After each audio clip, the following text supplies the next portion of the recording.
행하는 자는 생명을 얻고 삶을 얻는다라는 것을 성경은 말해주고 있는 거예요.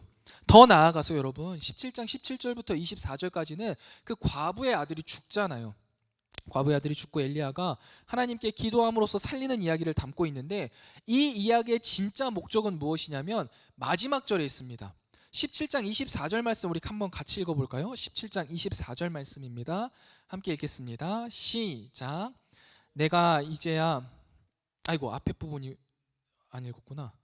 17장 24절 말씀 함께 읽겠습니다. 시작. 내가 이제야 당신은 하나님의 사람이시요 당신의 입에 있는 여호와의 말씀이 진실한 줄 아노라 하니라. 아멘. 이게 무슨 말이냐면요, 결국에는 이 과부의 입을 통하여서 엘리야가 진짜 하나님의 사람일 뿐만 아니라 그가 입술로 말했던 하나님의 말씀이 진짜군요, 정말 참이군요. 이렇게 하나님의 말씀에 순종할 때 죽음을 초월하는 은혜가 있음을, 죽음을 초월하는 생명이 있음을 내가 깨닫습니다라는 이 과부의 고백, 이거를 정확하게 이야기해주고 싶은 거예요. 그래서 결국 이렇게 17장까지 이르러서 성경이 우리에게 이야기해주고 싶은 건 뭐예요? 여호와의 말씀에 순종할 때 어떠한 상황이든 그 상황에서 순종하는 자에게는 살아갈 삶이 생기고 생명이 생기고, 죽음에서의 일어나는 생명, 기근에서에서 살아갈 삶의 소망이 생긴다라는 것을 이야기해 주는 거예요. 그것을 가지고 나서 이제 18장에 딱 넘어가는 거죠. 그리고 나서 18장 1절에서 여호와의 말씀이 엘리야에게 임하여 아합 앞에 나타날 것을 말하는 거예요. 그러면 이제 우리가 이 말씀을 읽는 입장에서 딱 떠오르는 거죠.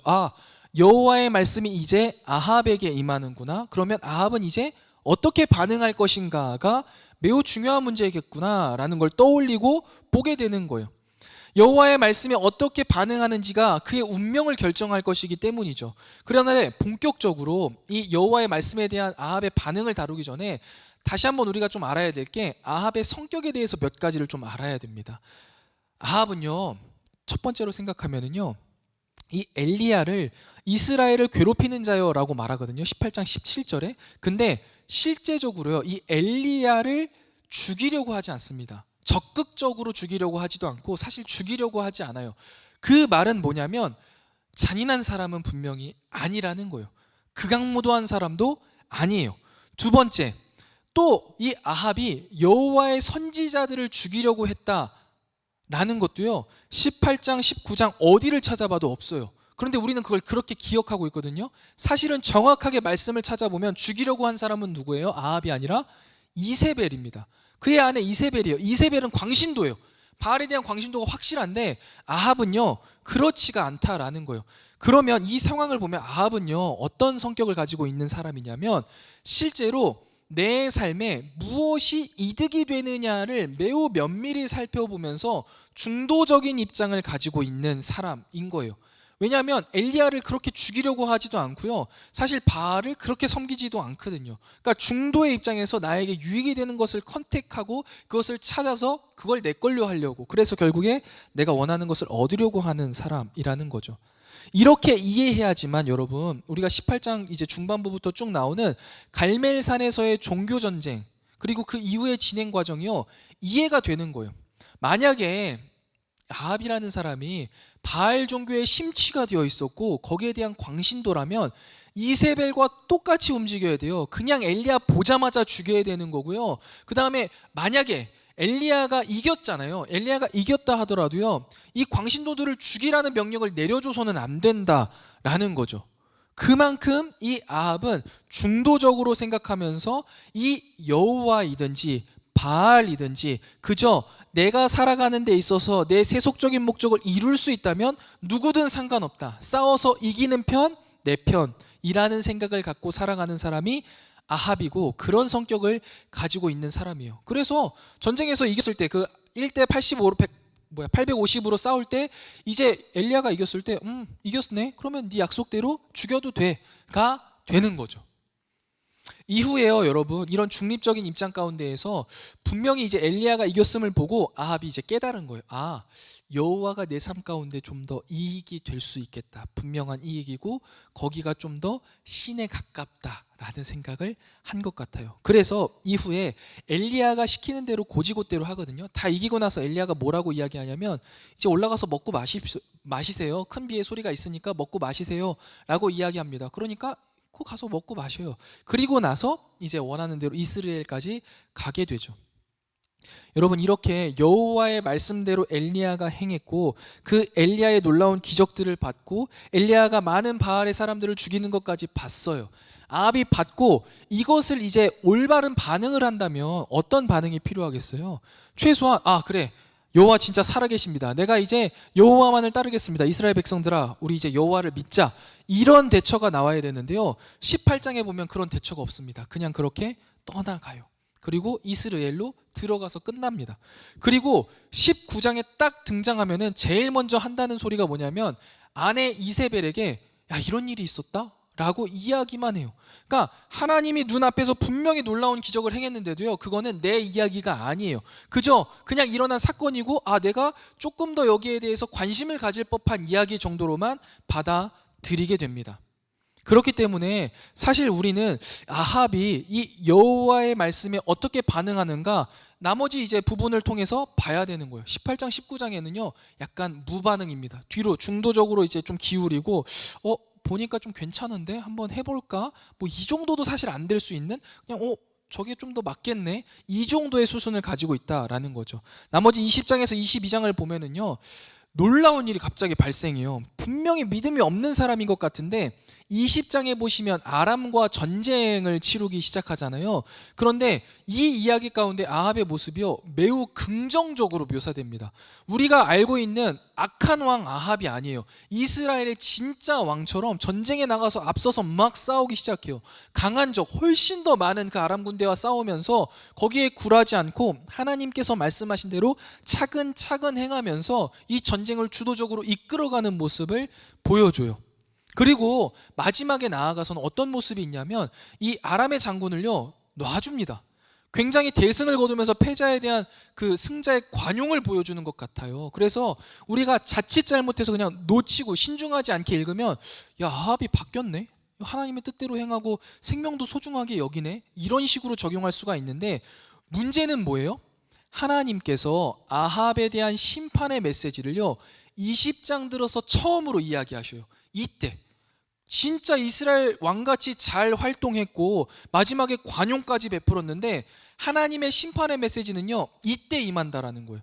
여러분 16, 17, 18, 19 여태까지 이르러서는 그렇게 바알과 그냥 뒤로 물러서 가지고 하나님일지 아니면 바알일지 내가 한번 선택해야지 그러고 있을 때는 전혀 하나님의 심판의 메시지가 없었는데도 불구하고 20장에서 갑자기 별다른 일 없이 오히려 왕처럼 행하고 그 가운데 관용을 베풀었는데 그 가운데 심판이 선포된다라는 거예요. 왜 심판이 선포되었을까? 이게 중요한 포인트입니다. 그러면 어떤 포인트를 갖고 봐야 돼요? 여호와의 말씀이 어떻게 반응했는가가 중요한 거죠. 42절 말씀을 보시면요 여러분, 20장 42절 말씀 우리 한번 같이 볼까요? 20장 42절 말씀입니다. 함께 읽도록 하겠습니다. 20장 42절 말씀입니다. 함께 읽겠습니다. 시작. 그가 왕께 아뢰되 여호와의 말씀이 내가 멸하기로 작정한 사람을 내 손으로 놓았은즉 내 목숨은 그의 목숨을 대신하고 내 백성은 그의 백성을 대신하리라 하셨나이다. 아멘.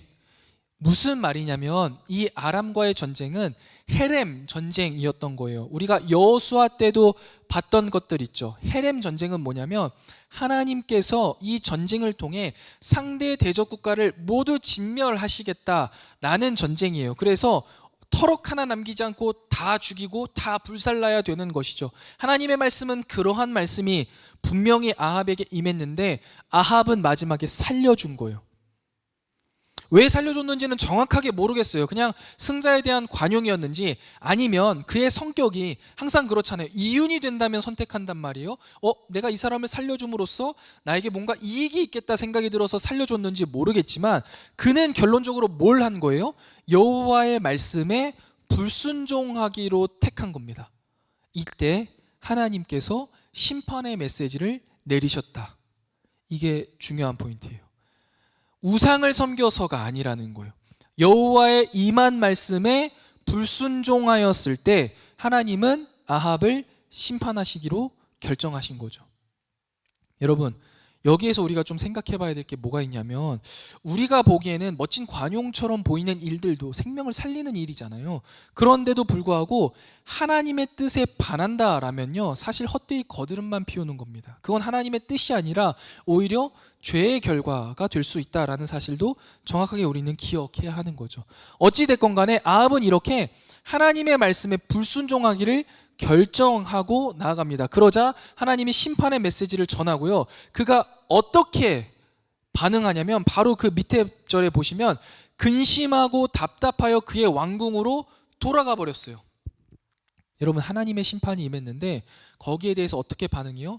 근심하고 답답해서 그냥 돌아가 버렸습니다. 이 근심하고 답답하다라고 되어 있는 본문은요, 사실 조금 뉘앙스가 약합니다. 원문의 의미를 조금 더 확대시켜서 이야기를 하냐면 완악한 마음으로 분노하여가 훨씬 맞습니다. 마음이 딱딱해진 거예요. 사실 하나님의 심판의 메시지가 등장하면 어떻게 해야 됩니까? 엎드려야죠. 회개해야죠. 그런데 회개하지 않아요. 딱딱하고 굳은 마음을 가지고 완악해져서요, 그냥 돌아가 버립니다. 그게 그의 반응이에요. 그래서 그의 사형 선고가 결정된 것처럼 보이고 내용이 끝납니다. 아, 그럼 이제 죽겠구나 라는 생각을 하죠. 그런데 그렇지가 않아요. 나봇의 포도원 이야기가 바로 뒤에 툭 등장해요. 그렇게 돌아간 아합이요, 뭘 생각하냐면, 아, 내 왕궁 옆에 있는 이 포도원이 참 좋아 보인다. 나하고 가깝기도 하고 되게 실해 보이네. 아, 이게 갖고 싶다라는 생각을 하게 돼요. 그래서 그것을 가지려고 해요. 어떻게 합니까? 굉장히 신사적으로 하죠. 정상적인 절차를 밟아서 포도원을 얻으려고 합니다.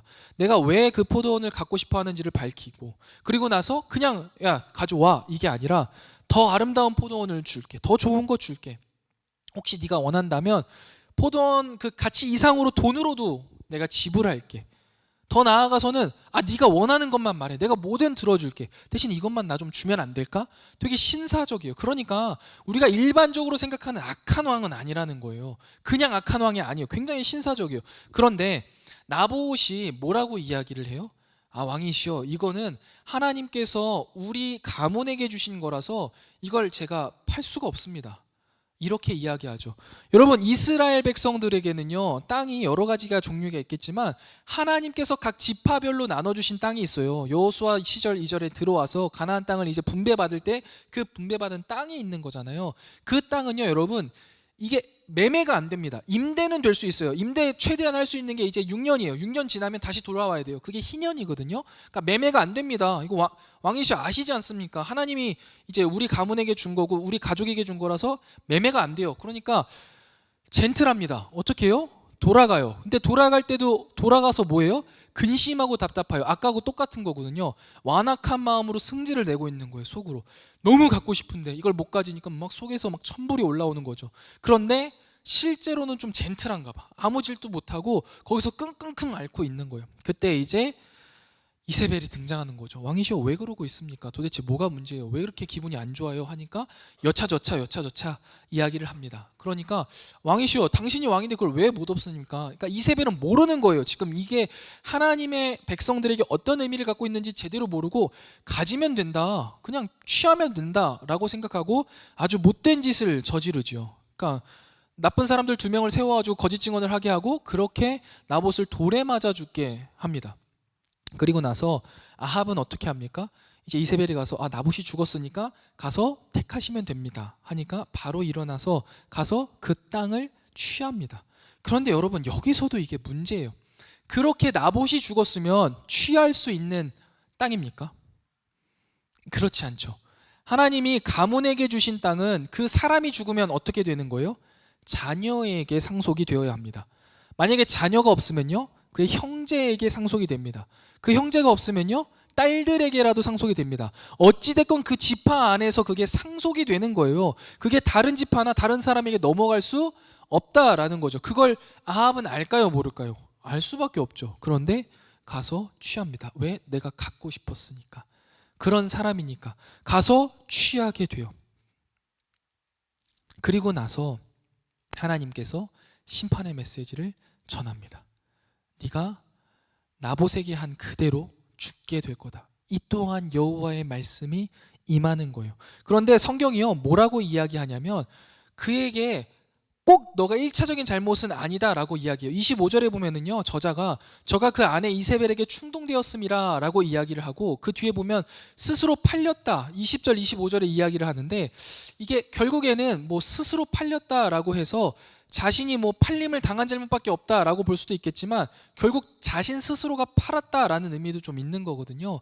그래서 결국에는 이세벨에게 잘못도 있지만 결국 그 아내의 말을 들은 너의 잘못이 더 크다라고 이야기하면서 결국 여호와의 말씀을 순종하지 않음으로써 거기에 불순종한 아합에게 심판이 임할 것을 이야기합니다. 그런데 여기서 참 놀랍죠. 여기가 더 재밌어요. 아합이 우리가 전혀 예상하지 못했던 놀라운 반응을 하는 거예요. 뭘 해요? 갑자기 돌연 회개를 해버립니다. 여호와의 말씀에 자신을 완전히 낮추고 반성하는 태도를 보여요. 그러자 하나님이 어떻게 하세요? 다시 여호와의 말씀을 통하여서 그가 겸비하였기 때문에 그에게 선포된 재앙을 유예하겠다라고 이야기하세요. 여러분, 이게 이해가 되십니까? 이거 되게 이해가 안 되는 부분이에요. 하나님, 아합 저 자식 회개한 거 아니에요. 쟤 지금 죽을 것 같으니까 하나님 앞에 잠깐 그런 척 하는 거예요 라는 이야기를 하고 싶은 마음이에요. 그런데 여러분, 우리가 알다시피 하나님은요, 그 중심을 아시거든요. 그러면 아합은요, 실제로 제대로 된 회개를 했다라고밖에 우리는 결론 지을 수밖에 없거든요. 그러니까 이 아합이요, 여러분, 진짜 재밌는 인물인 거예요. 아니, 어떨 때 하나님께서 심판의 메시지를 전했을 때는 그 마음이 완고해서 그러던가 말던가 에이 모르겠다 하고 돌아가고, 어떤 때는 또 납작 엎드려서 진짜 회개를 해요. 그런데 이건 참 아합의 재밌는 점이지만 더 놀라운 건 뭐냐면 하나님이죠. 하나님이요, 용서를 하세요. 여러분, 이런 거예요. 부모님에게 이제 잘못을 저지른 아이가 있어요. 그래서 부모님이 너 그럴 거면 집에 나가 했더니 진짜 나간 거야. 진짜 나가서 정말 호랑방탕하게 살아가고 있다가 다시 한번 들어와가지고 부모님에게 잘못했다라고 이야기하는 거예요. 그래가지고 받아들여줬어. 근데 또 같은 잘못을 해. 그리고 나서 또 잘못했다고 해. 그러면 계속 용서해주는 어머니. 그러면 우리가 겉으로 볼 때 뭐라고 해요? 아, 부모님이니까 그럴 수 있겠지 하지만 주변에서 보면 답답한 마음이잖아요. 그 답답한 마음이 하나님에게서 느껴지는 거예요. 아, 하나님 진짜 은혜로우시다. 하나님 그렇게 하실 수가 있구나 라는 생각이 들게 되는 거죠. 그렇게 해서 이제 끝난 줄 알았거든요. 그런데 마지막으로 우리가 살펴보는 22장은요, 우리가 지금까지 앞에 살펴봤던 것들을 머릿속으로 배경으로 갖고 있고 이해해야 돼요. 왜냐하면 뭐예요? 여호와의 말씀을 어떻게 대하는 방법에 따라서 하나님께서 심판을 2번이나 아합에게 이야기했지만 겸손했을 때 용서해 주셨잖아요. 그거를 우리가 생각할 때 그러면 마지막 22장에 등장하는 아합은 어떻게 할 것인가를 궁금해하고 또 어떻게 대처하는가를 볼 수 있는 건데, 여호와의 말씀이 다시 한번 들려오지 않았어요. 지금은 여호와의 말씀이 없는데 아합이 능동적으로 생각하는 거예요. 아, 길르앗 라못을 한번 차지해야 되겠다. 그래서 이제 유다 왕에게, 여호사밧에게까지 가서 야, 우리 같이 힘을 합쳐서 이걸 한번 차지해보자. 아람을 이제 공격해가지고 차지해보자. 그리고 니네 가져가야 되는 거 아니냐. 우리 한민족인데 그거 찾아야지. 약간 이런 뉘앙스로 이야기를 해요. 그래가지고 그러면 한번 물어봅시다. 우리 선지자들에게 이게 맞나 물어봅시다 하고 주변에 있는 선지자들에게 다 물어봅니다. 그러니까 대다수의 선지자들이 맞습니다. 맞습니다. 하나님께서 전쟁하랍니다. 거기에 이제 시드기야까지 맞습니다. 전쟁하랍니다 라고 이야기를 하는 거예요.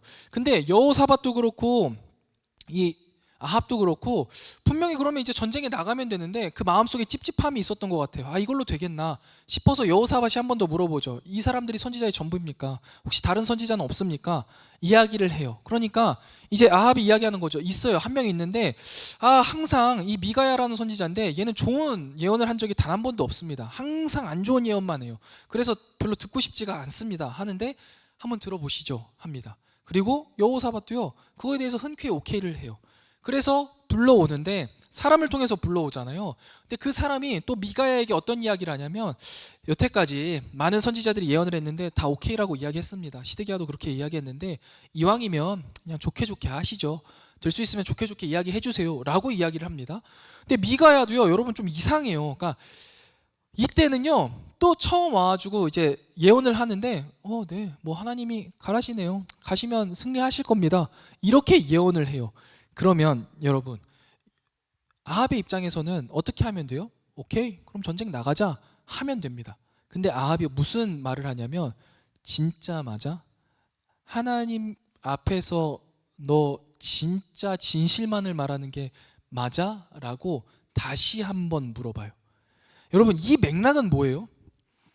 아합도요, 지금 이 전쟁에 나가는 게 꺼려 껴지는 거예요. 그 마음속에 이게 합당한 전쟁이 아니고 하나님이 원하시는 전쟁이 아닐 거라는 생각이 지배적인 거예요. 그러니까 300명 넘게 400명이 다 오케이라고 이야기하고 또 시드기야까지 오케이라고 이야기했는데도 이 마음속에 확신이 서지 않으니까 물어보고, 또 미가야가 이야기했는데 또 괜찮다고 했는데도 또 물어보는 거예요. 그러니까 마음속에는 사실 아는 거지, 하나님의 뜻이 이게 아니구나.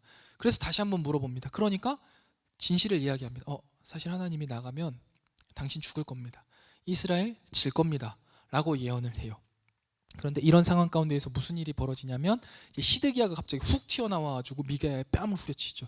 그래서 입 닥쳐라, 내가 하나님께 받은 건데 네가 뭔데 거기에 대해 반대 이야기를 하냐, 너 가서 좀 감옥에 좀 갇혀 있어라. 그래가지고 감옥에 진짜 가두어 버리고, 아합과 여호사밧 다 그런 광경을 봤지만 결국에는 어떤 결정을 내리냐면 전쟁을 감행하는 것으로 결정을 내립니다.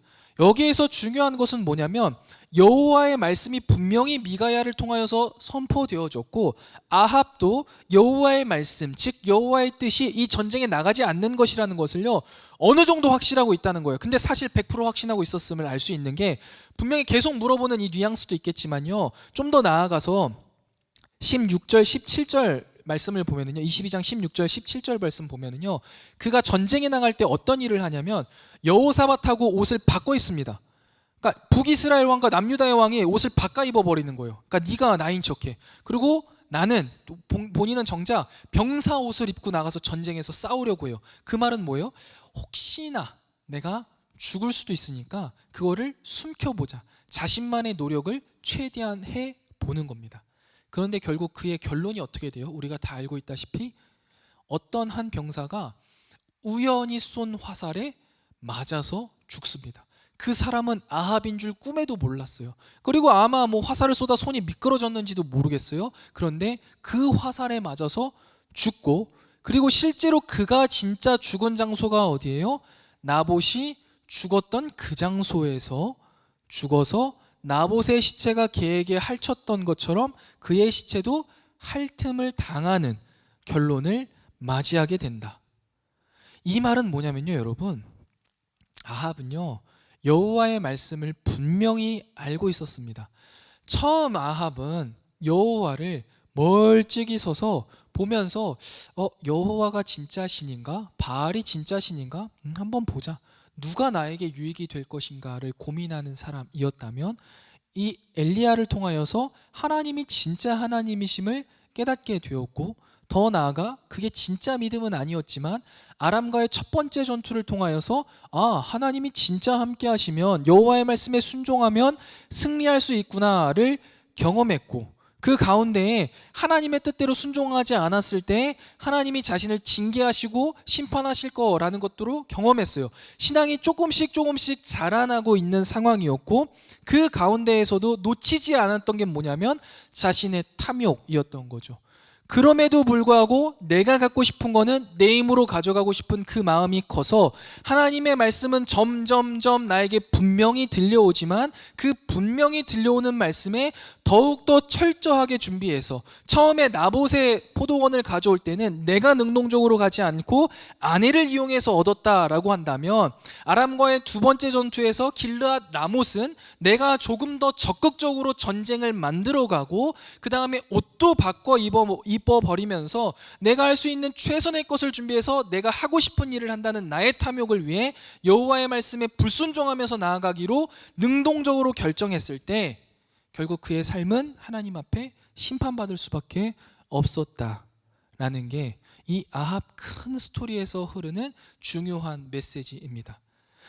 그런데 제가 계속해서 설교를 하면서 아합이 정말 너무 재미있는 인물입니다 라고 이야기했는데요, 곰곰이 생각해 보면요, 제 자신도요 너무 재밌는 사람인 거예요. 하나님의 말씀을 들고 서는 사람인데도 불구하고, 그리고 하나님의 뜻이 무엇인지를 분명히 깨닫는데도 불구하고 제 탐욕과 내가 갖고 싶은 것들을 위해서 그것들을 차단하고 쟁취하려고 하는 것들이 너무나 많이 있었다라는 거죠. 오늘도 아까 찬양할 때 너무 마음에 찔림이 있었는데, 우리는 누구나 다 그 찬양의 고백을 하거든요. 나는 나그네로 왔다는 거 너무나 잘 알고 있어요. 그래서 난 이 땅 가운데 하나님의 뜻을 위해서 살아가는 그런 청지기적인 삶을 살아야 되는 걸 너무나 다 잘 알고 있단 말이에요. 근데 어느샌가 우리는 어떻게 해요? 주저앉아 있어요. 그리고 이 주저앉아 있으면서 내가 필요한 것들, 하나님이 없어도 살 수 있을 만한 것들, 내가 누구랑 옷을 바꿔 입어야 될까? 내가 뭘 준비해야 될까를 생각해요. 그게 돈이 될 수도 있겠고요, 그게 집이 될 수도 있겠고, 나를 사랑하는 여러 사람들이 될 수도 있겠죠. 그런 것들을 준비해 나가면서 하나님의 말씀은 내 삶에 분명한데도 불구하고요, 나는 거기에 이제 능동적으로 불순종해 나가는 삶을 살아가고 있습니다. 그럼에도 불구하고 내 뒷전에는요, 여호와는 계속해서 흘러는 가고 있는 거죠. 아합이 곧 나의 모습 일 수밖에 없는 거예요. 여러분, 우리는 하나님의 말씀이 분명하지 않다라는 이야기들을 종종 하는데요, 여러분 실제로 그렇습니까? 정말 이 자리에 앉아있는 우리 카리스 청년들 중에 정말 초신자분들이 아니라고 한다면 하나님의 뜻이 뭔지 모르시는 분이 계실까요? 아닐 거예요. 여러분, 시간을 내어서 단 10분만 하나님의 이름을 외치고 기도해 보세요. 하나님의 뜻은 분명히 당신들에게 주어졌고 우리들에게 주어졌단 말이에요. 근데 듣고 싶지 않아서 흐리게 만들어 버리는 게 우리 아닙니까? 그래 놓고선 하나님의 뜻이 어디 있습니까? 400명의 그 선지자의 말을 듣는 거예요. 미가야가 분명히 이야기했잖아요. 그리고 나도 그게 분명히 하나님의 뜻이라는 걸 알매도 불구하고 그게 아닐 거야, 그게 아닐 거야, 다르게 준비하면 되겠지 라는 생각을 갖고 살아가는 게 우리의 모습일 수 있다, 우리의 모습이다라는 것들을 이 아합 이야기를 보면서 좀 볼 수 있게 됐습니다. 말씀을 정리해 볼게요, 여러분. 이 아합의 이야기, 표면적으로는 이 우상 숭배에 관한 이야기라고 생각할 수 있겠지만 실제로는 그렇지 않습니다. 아합의 진짜 잘못은 우상 숭배라고 볼 수 있는 게 아니라 여호와의 말씀에 불순종한 거예요. 물론 우상 숭배로 가져갈 수도 있어요. 그 우상은 누구예요? 나라는 우상인 거죠. 나의 탐욕을 이기지 못하고 하나님의 말씀보다, 여호와의 말씀보다 내 뜻대로 살아가고자 결정한 그 능동적 타락이 결국 그의 죽음을 이끌어낸 것입니다. 그러나 그것과 반대되는 사람들을 우리는 봤지요. 엘리야, 그리고 사르밧 과부의 이야기. 여호와의 말씀대로 행할 때요, 아무것도 없어도, 정말 도와줄 사람 한 명 없는 그릿 시냇가에서도요, 생명의 떡을 먹으며 살아갑니다. 금방 먹고 죽을 그 떡 한 줌을 가지고도요, 그 기근을, 3년의 기근을 버텨낼 수 있는 새 생명을 얻게 됩니다. 그게 어떨 때예요? 여호와의 말씀에 순종했을 때입니다. 넉넉해서 풍요로워서 버텨낼 수 있었던 게 아니죠. 그러나 반대로요, 모든 것들을 다 갖추고 있는 아합 왕, 그리고 모든 것들을 다 준비했음에도 불구하고 우연히 쏜 화살에 맞아 죽어서 하나님의 말씀대로 죽어버리는 아합의 모습을 볼 수 있죠. 애정하는 카리스 여러분, 이 세상의 주인이신 여호와의 말씀에 순종하는 사람은요, 죽음과 같은 기근 속에서도요 삶을 얻습니다. 움켜쥐고 있는 게 아무것도 없어도요 살아낼 수 있어요. 그런데 여호와의 말씀을 거부하는 자는요, 이 세상의 모든 것을 갖추고서도, 모든 강함을 갖추고서도요 죽음을 얻을 수밖에 없는 겁니다. 그러므로 우리 주권자의 말씀 앞에서 가장 지혜로운 우리의 모습은 무엇입니까? 매일매일 겸비하는 겁니다. 죄를 짓지 말자, 그리고 그 죄를 지었다면 회개하며 나아가자, 그리고 새로운 삶을 여호와의 말씀에 순종하며 살아내자라는 겁니다. 매일의 삶 속에 주어진 하나님의 분명한 말씀에 여러분 순종하면서 살아갈 때 하나님이 주시는 새 생명과 새로운 떡을 가지고 하루하루 기쁨으로 살아내는 그리 시냇가의 엘리야와 같은, 또 통에, 병에 마르지 않는 가루와 기름을 경험했던 사르밧 과부와 같은 삶을 살아가는 우리 카리스 청년부 다 되시기를 주님의 이름으로 축원드립니다. 우리 이 시간 말씀 앞에서 함께 찬양 드리신 후에 우리 들은 말씀을 생각하면서 함께 기도하도록 하겠습니다.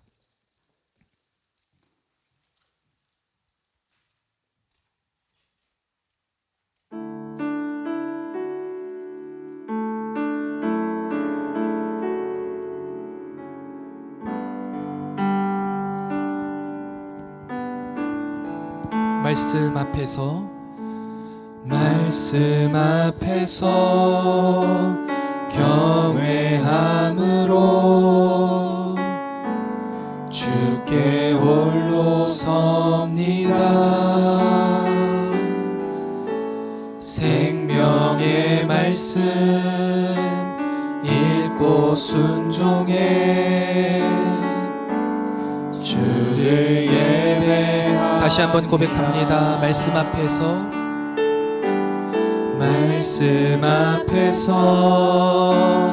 경외함으로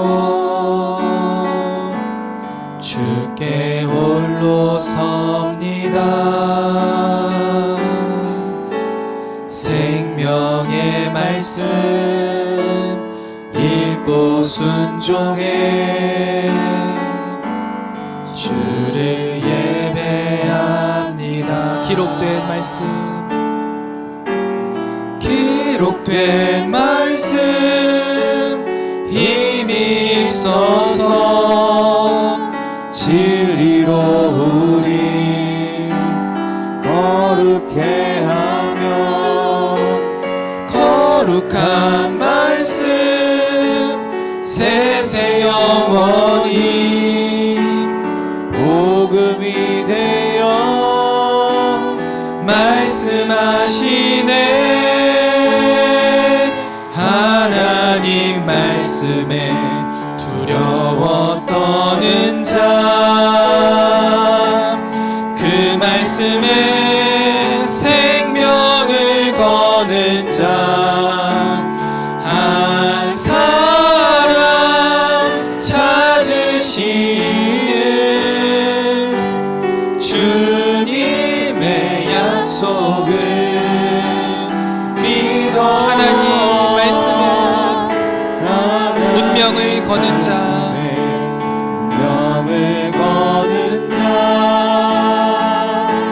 순종하며 주 따라가는 자, 영원한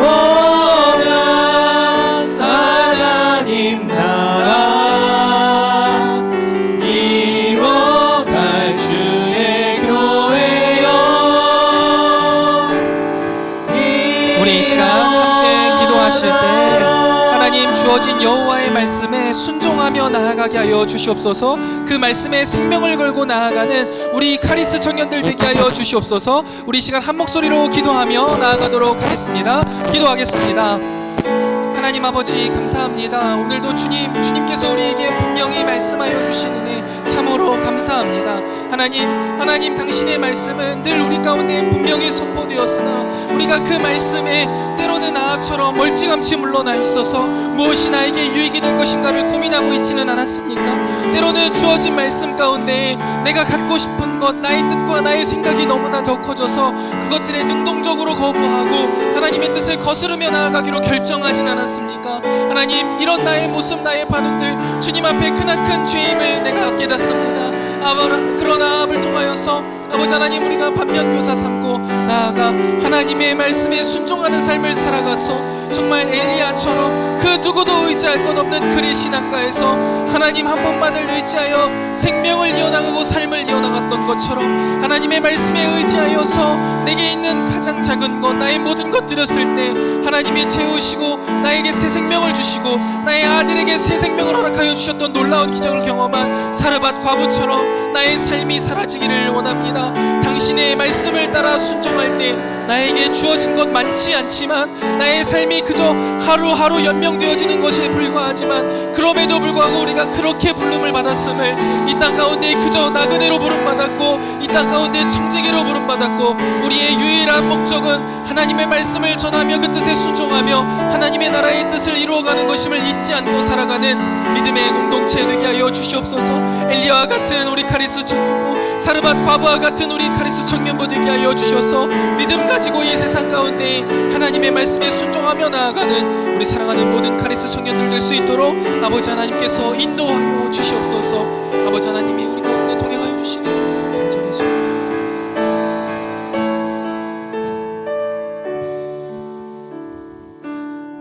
오늘도 우리 가운데 말씀하여 주시는 하나님 참 감사합니다. 당신의 말씀이 우리의 삶 속에 늘 분명히 있었으나 때로는 우리가 아합처럼 그 말씀을 재고 이 세상 가운데 무엇을 선택할지 고민했던 적도 있고, 때로는 그 분명한 하나님의 뜻에 내가 원하는 바가 너무나 커서 그것을 능동적으로 거부하고 하나님의 말씀에 불순종하며 나아갔던 우리의 모습들도 있음을 이 시간 회개합니다.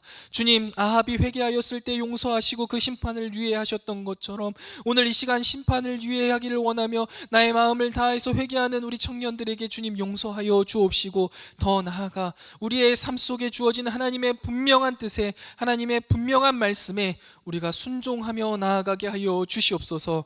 그리하여서 주님, 하나님의 말씀에 순종하여 그 어느 것 하나 의지할 것 없는 그릿시냇가에서 하나님의 도우심을 경험하고 생명의 떡을 먹었던 엘리야처럼 또 내가 먹고 우리 가족이 먹고 죽을 것조차 하나님의 말씀에 순종하여 내어드렸을 때 새 삶을 허락받고 그의 아들의 죽음 가운데서 새 생명을 얻었던 사르밧 과부처럼 살아가는 우리 사랑하는 모든 카리스 청년부 되게 하여 주시옵소서. 하나님께서 우리에게 분명히 알려주신 바 우리의 이 땅에서의 삶의 목적이 나그네에 있음을, 하나님의 뜻을 이루며 하나님의 나라의 영광을 위하여서 살아가야 됨을 우리가 잊지 않게 하시고 그 하나님의 뜻을 순종하며 나아가 엘리야와 같은, 또한 사르밧 과부와 같은 놀라운 하나님의 은혜를 받아 누리는 우리 사랑하는 모든 카리스 청년부 될 수 있도록 주여 믿음 위에 믿음을 더하여 주시옵소서. 이제는 우리 구주 예수 그리스도의 은혜와 하나님 아버지의 무한하신 사랑하심과 성령 하나님의 진리로 인도하시는 은혜의 크신 역사가 엘리야와 사르밧 과부처럼 하나님의 말씀에 믿음으로 순종하며 나의 힘들고 어려운 삶 속에서 생명의 떡을 더하시고 생명을 더하시는 예수 그리스도만 의지하여서 살아내리라 잔잔히 다짐하고 돌아가는 사랑하는 모든 카리스 공동체의 머리 위에, 그들의 삶 위에 이제로부터 영원토록 함께 있을지어다. 아멘. 아멘.